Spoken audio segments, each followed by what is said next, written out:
danger isn't a sudden crash, but a confidence squeeze. All eyes are now on this month's budget, the government's opportunity to set out its first full-year economic strategy.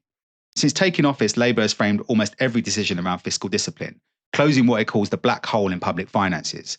That commitment to balancing the books limits scope for tax cuts, new subsidies, or large-scale housing investment. One possible outcome is a budget that leans on existing revenue streams, with more of the burden falling on wealth and assets rather than wages. Housing fits neatly into that logic, a sector that can be taxed and regulated without adding to public borrowing.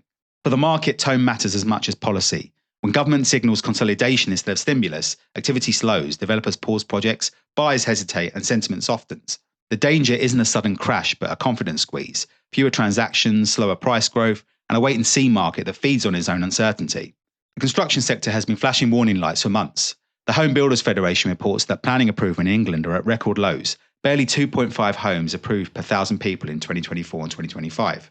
Savills estimates housing starts are running 25% below pre-pandemic levels, whilst material costs remain around 18% higher than in 2019. On the ground, though, developers are facing even steeper pressures. Wages, subcontractor rates, and labour availability mean the real cost of delivering new homes is higher than the published indices imply.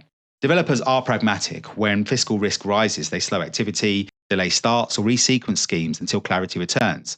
And on the other side of the table, many land and development site owners are still asking 2021 prices, which renders a lot of schemes unviable once you factor in these higher construction costs and tighter lender security. Until pricing expectations realign, more projects will sit stalled, not because there's no demand, but because the numbers simply don't stack.